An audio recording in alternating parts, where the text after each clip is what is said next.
يا رحيم يا رحمن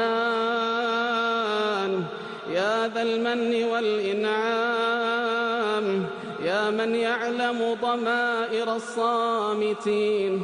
ويا من يملك حوائج السائلين. اللهم اقض حاجاتنا، اللهم اقض حاجاتنا، اللهم اقض حاجاتنا، وحقق أمنياتنا، وفرج همومنا، ونفس كروبنا، وقض ديوننا، واشف اللهم مرضانا، وفك أسيرنا، ولا تدع لنا هما إلا فرجته،